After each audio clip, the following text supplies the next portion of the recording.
The good news for us as we make our budget recommendations is we have new money. We have additional money over and above what we've had in the past. And we have approximately $338 million of new money to add to our budget this year. So that's good news, again, and gratefully because of a healthy economy and expanding growth rate that provides additional job, economic creation, and new revenues for us to spend as we, the people of Utah, see fit. That $338 million is broken down thusly. $132 million of that money is one time, and $206 million of the money is ongoing. That means that our general fund money, our general fund, is going to be $5.7 million is the recommendation that we have. That's state collected funds that we have, what is referred to many times as the general fund or the education fund. But there's additional monies that we collect here in the state that I think have oftentimes been overlooked and ought to be recognized. And so I have a second chart, and I know that some of the press have got the budget book recommendations, but you can look on page 6 of your budget recommendation book. And this second graph talks about all the monies that are collected here within the borders of Utah for state budget purposes. And when you add those all together, we have a total budget there of $8.3 billion. The entire state budget that we're recommending is a total of $13.3 billion, which includes federal monies.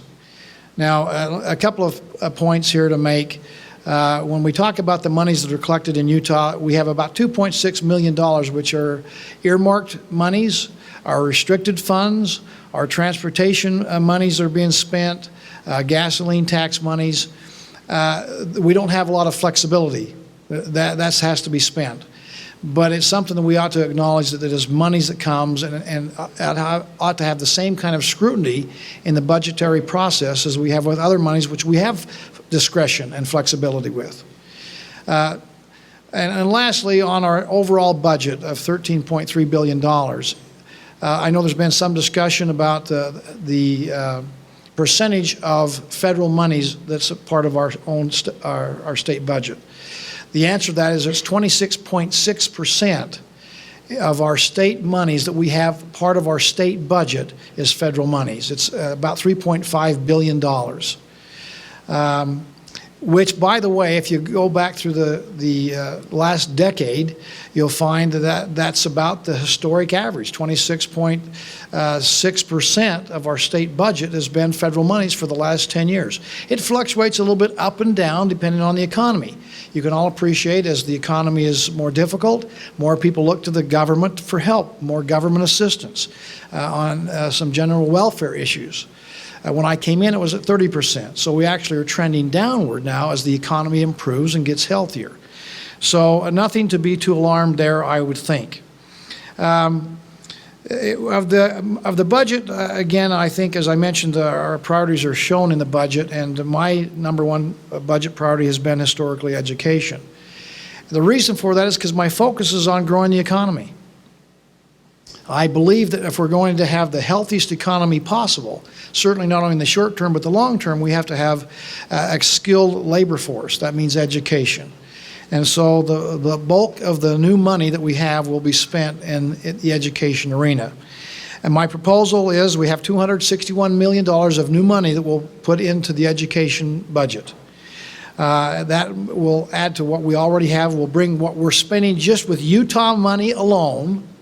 About $3.6 billion will be spent with Utah taxpayers' dollars into education. Again, that will be broken down. $169 million of this will be ongoing money, of which $124.9 million will go to public education, and $43.7 million will go into higher education, ongoing money. Our budget also includes the $92 million of one-time money, and that will be broken down $32.2 million, which will go into public education, and $59.9 million, which will go into higher education. Again, our focus, what rallies us together, what brings us together as a state, looking not only in the short term but the long term, is our goal and our vision to have 66 by 2020, improving the outcomes for post-secondary education. So again, that keeps us focused, and I think it's the goal that will bring us all together to the right place. Some specific areas where the money will be used.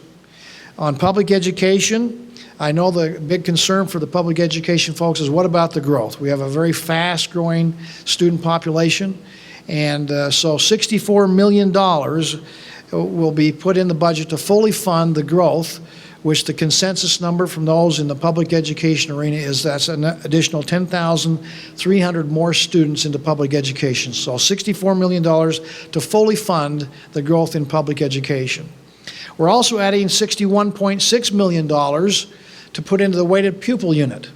That equates to a 2.5% increase in the WPU, which is the largest increase in the WPU since 2008. So a significant step forward to help with teacher salaries and those kind of needs that come out of the WPU for our public education folks. We're also putting $7.5 million in ongoing money into early intervention for our young people, particularly the opportunity for extended all-day kindergarten. For the software programs, again, discretion will be used by the districts as far as how they'll use that $7.5 million, but designed for early intervention for our at-risk kids in our state. We're adding $4.5 million into our STEM education, science, technology, engineering, and math. That, coupled with the $8.5 million that we had already previously put into our STEM center, will give us a total to spend this fiscal year of $13 million to help us with STEM education. Part of our alignment, part of our desire to make sure that our students line up with the demands and the growing, expanding areas of science, technology, engineering, and math in the marketplace. We also are putting $2 million in for a career counseling initiative, which is designed and aimed at helping us improve our graduation rates. We're lower than we ought to be. We can improve that, and we think counseling is going to be a first step in the direction of helping us improve our graduation rates, but also help get our students so that they're college and career ready. This is a first step. We think there will be some evaluation. We think there's opportunities to expand the counseling that we do here in the state of Utah, and part of this initiative will help us give some direction and put a plan in place to improve our counseling in our schools going forward. We're also putting $5 million into the budget for school supplies so that our teachers don't have to take money out of their own pockets, but there'll be money there available for them to purchase supplies as they need in the classroom. Again, I think this is a significant help for our public education folks. On to higher education. We've requested more than $100 million to be put into higher education, which will include $57.4 million to go to Weber State University for the construction of a new world-class science building. We're putting $19.3 million into ongoing equity funding designed to help with capacity issues. Again, part of our goal of 66 by 2020. UVU here is a perfect example of a school that probably has not had its fair share of the money and yet is picking up a significant load on this goal of 66 by 2020. And so this equity funding will be a step in the right direction as far as helping with capacity and equity funding with all of our universities around the state. We are going to put $3.9 million into our Utah Colleges of Applied Technology system, again, to help with capacity so that they can, in fact, teach more students. Again, we have more need for associate degrees, for certificates. This will help us with more students at each of our UCAT locations throughout the state. We're also putting $2.3 million for higher education into distinctive mission funding. Each university has its own unique, distinctive mission. This will help them address those issues, and with their unique challenges they face, have some money to address that issue with. We're also putting $1.5 million into a concurrent enrollment program which will be headquartered out of Snow College down in Ephraim. Again, designed to use technology-intensive instruction to help people with this concurrent enrollment to be more career and college ready, and particularly for those folks who don't have as much access, so those in our rural parts of the state. This will be a significant addition to helping them with concurrent enrollment and helping with career and college readiness. We're also going to put $1 million out there as a rewards program so that we can incent our institutions of higher learning as they improve their outcomes with improved quality, with increased retention, and with increased graduation rates. They'll be rewarded with some monetary gift as an incentive for them to improve. Now, those are just a few of the highlights for the educational initiatives. Again, there's a lot more detail in the budget book, but those are some of the critical things that you need to know about today. Let me just move on and talk about some other issues which are important too. Again, I've mentioned the importance of a growing economy, and there are areas that the government can do to help improve economic return. One of those areas is travel and tourism. We've seen the benefits through this past year of our increased efforts on tourism and travel, as we've increased that by about 7.8% this past year. So knowing that that's one of the few places where you can put taxpayers' dollars and actually get more money back in the investment, we're going to put $16.7 million into tourism and travel, working with our Sports Commission and others to bring in events here that bring in, again, economic opportunity. And depending on which graph you look at, it returns us 5, 6, or 7 to 1 on the dollars that are being invested. We're going to put $700,000 into marketing Utah businesses outside the state as we work in campaigns on areas that are out there that we have expertise in and some significant sectors of growth, whether it be aerospace, whether it be life sciences, medical devices, whether that be outdoor recreation. There's opportunities for us, in fact, to enhance our economy by, in fact, working with our businesses and working with those outside of the borders of Utah. Along with that, we are adding $387,000 to facilitate our Office of Economic Development, GOED, along with UDC Utah, Economic Development Corporation of Utah, as we work in conjunction in recruitment efforts for corporate recruitment and business expansion. And some of that you saw in the press about Boeing is taking a look at Utah right now as maybe a place to expand their operations. That's part of the efforts we've done in the past with corporate recruitment, and it's not lost on me that the first phone call that they made was to Utah when they decided to expand their operations outside of Seattle. We also are putting $4.9 million for small business development and rural outreach to some of our small business folks, not only in the Wasatch Front, but in the rural parts of Utah. Our bridge program, our mentoring programs to help facilitate and give a helping hand to those fledgling small businesses that are being grown here in Utah.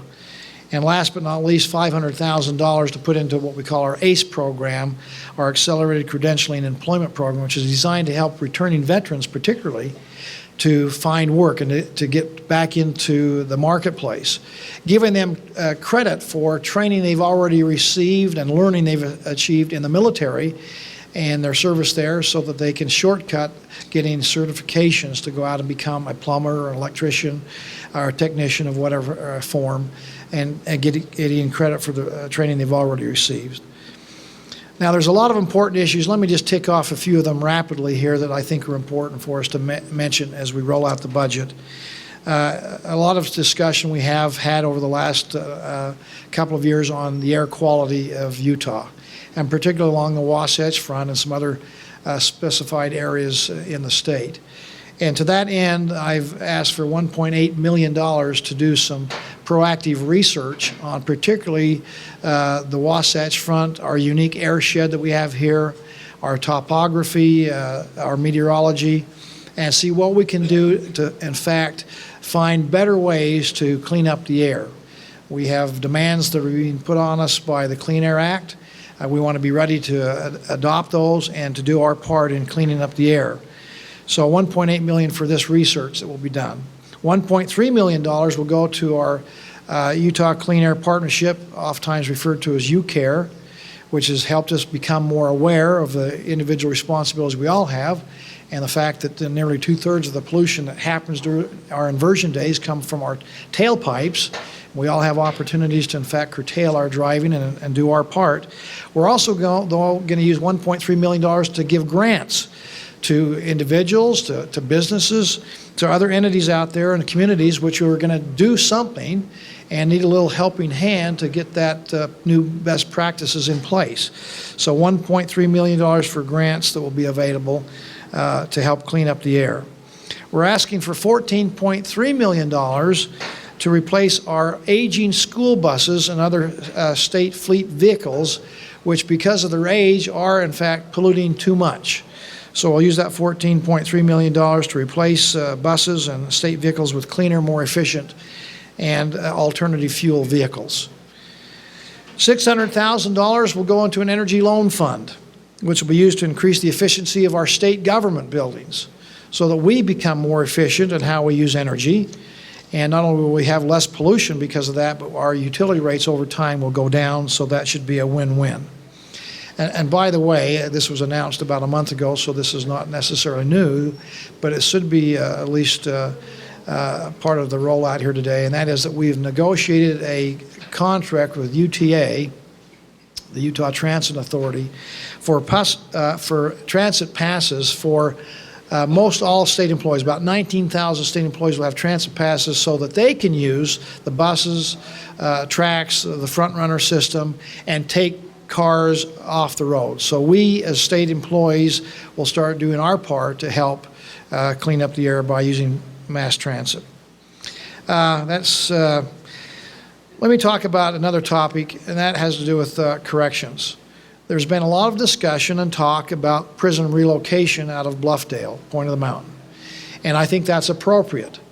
And to that end, I'm going to put $3.5 million into our recommendation here budget to look at the possibilities and have monies available on the off chance and the possibility that there's going to be a prison relocation that occurs. So, but along with that, we're also not just talking about prison relocation. I think we need to take a more holistic approach to incarceration and not only look at the brick and mortar aspects of it, but also the programming. So we've got to understand what are we doing to get the best bang for the taxpayers' dollars to, in fact, not only incarcerate, but to rehabilitate prisoners. And so we're going to put $1.85 million in for the opportunity for us to reduce recidivism, implementing better programs, working with adult probation and parole, our counselors and advisors and programming to help, again, increase outcome or improve outcomes when it comes to reducing recidivism. We're also going to put $6.1 million into the budget to help defray costs and to pay for the costs with our friends in the counties because we use our county facilities for jail contracting, jail reimbursement for state prisoners that are housed in county jails. So $6.1 million to take care of the capacity and contracting rate issues there. We're also putting $36 million in to expand the Gunnison pod of the prison down at Gunnison. It's been on the drawing board for a long time. Regardless of what happens with the prison relocation, we need to have expanded bed space and capacity, and the Gunnison pod is not controversial, and it's the least expensive way to build additional bed space. So $36 million for the Gunnison pod expansion is also part of my recommendation. Our employees deserve a pat on the back. Our state employees are second to none in this country when it comes to efficiency, to finding effective ways to serve the public. They literally have been doing more with less. We have fewer state employees today than we did back in the year 2001, in spite of our dramatic increase in population of over 500,000 people at that same period of time. So we applaud our employees and we thank them for their work. We also are putting in our budget an increase in their salary of 1.25% for all state employees, which will consist of 1%, which is kind of a general pay increase for all employees across the board, and an additional 0.25%, which will be used for specific market and retention and equity issues that will be used to pay our great state employees. Part of the budget also fully funds a net increase of 2.2% of the state share of employees' medical benefits, and also 8.5% increase in retirement costs. So the employees with these rising costs are really basically being held harmless on those costs. And by the way, this is kind of equivalent to the pay increases we're recommending for public education and higher education and our state employees. So they're basically equivalent across the board as far as our recommendations in this budget. Healthcare issues, let me just mention a few there. We've put $1.5 million into the budget for mental health promotion and particularly for mental illness prevention in our children. We put $17.5 million into the budget to help construct the Huntsman Cancer Institute building. That's the majority of that cost is about a $90 million budget building, and mostly all by private funds. The last part of the puzzle is the $17.5 million from the state, and they're ready to go. And so it's an opportunity for us to take advantage of this great new facility and research that's going to be done here in our midst up by the University of Utah. Also $2 million for the American Cancer Institute's Hope Lodge, which is designed for families. Again, most of that's private money that's coming in. Our $2 million will help them close the gap to have a facility for those who are going through cancer treatment and their families, opportunities to be together to help in the recovery process and the treatment. We also understand there's what I call safety net issues out there. There's people that need a little more of a helping hand. So in addition to what we already do in our baseline budget, we're putting $1.6 million into the Pamela Atkinson Homeless Fund. That trust fund is designed to help people that are homeless, and it's well used. We're putting $1 million to disability services. That's part of the waiting list for people trying to get help that have disabilities. $500,000 to the Road Home Shelter, and $500,000 to after-school programs designed to help with, again, early intervention for our at-risk children, for those who find themselves in poverty. We are finding that this intervention can break this cycle of poverty that is intergenerational, and so this is a wise investment of $500,000. Also $200,000 for our refugee population. We have significant numbers of refugees. Some of you know we have Thurl Bailey as our ambassador to help us with our refugee needs here, and we're going to put $200,000 to help with those services. Now let me just kind of conclude on a couple of points. One, I think all of us here understand, and certainly Utah has demonstrated historically, the importance of being fiscally responsible. There's a lot of room for criticism for other areas of our country, and certainly in Washington, D.C., where we have concerns that we're not being fiscally responsible. And someday, sooner or later, we're going to have to pay the piper on that. But in Utah, we've tried to live within the credence of, living within your means, not spending more than you take in, not having unreasonable debt. And because of that, we're just one of a handful of states that has a AAA bond rating in this country, which is telling about Utah. It's also telling about the direction the rest of the country is going, which is probably not so good. So part of our efforts to be fiscally prudent is, I believe, we are right at the bonding capacity. We've reduced it some, but this is a year we also ought not to borrow any more money. And so my budget envisions no additional borrowing and no additional bonding. Now, we spent a lot of time here talking about how we're going to spend money, and it's important to know, again, I think it does show kind of our prioritization of what we think is important as a government, as a people, where we put our money from the taxpayers. But we recognize these are sacred monies. These are things that we need to be very judicious in how we spend, that we ought to be very effective in how we get the outcomes and how we spend the money. And I would submit to you that the budget we've rolled out here today in its entirety is rational, it's reasonable, and more importantly, it's responsible. I think it finds the right balance points for those needs that we need to get and services from government without overburdening the private sector. What we don't want to do is do something that would kill the goose that's laying the golden eggs. We are a healthy economy and we are growing. And so we want to make sure we have the right mixture of tax obligation on the private sector with freedom to go out there and be entrepreneurs, to create wealth, to create jobs. And I think we found a good balance point in this year's budget in that regard. I also understand it's important to save money. I'm proud to be an 11th generation first cousin to Benjamin Franklin, who said, "A penny saved is a penny earned." It's in the bloodstream here for me. And I believe we need to find efficiencies in state government.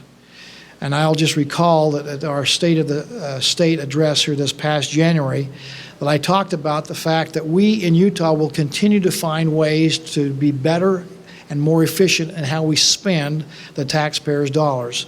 And I call upon our state employees and state government to find those innovative ways to be more efficient and more effective in spending dollars. And our goal, led by our great Kristen Cox of our Governor's Office of Management and Budget, is to find 25% more efficiency in state government by the end of 2016. And that goal is still in place. We're rolling out a significant budget of how we're going to spend money, but we are not going to lose sight of the fact we're going to find ways to spend it more effectively and become more efficient over the next few years in behalf of the taxpayers of Utah. My belief is, as we do that, as we save money, as we spend money and prioritize correctly, Utah will continue to have great quality of life that is becoming the envy of most of the country. We'll have a robust economy which will continue to grow and expand and create jobs for the rising generation and the generation after that. And we will have a great place to live and to raise families and to do business.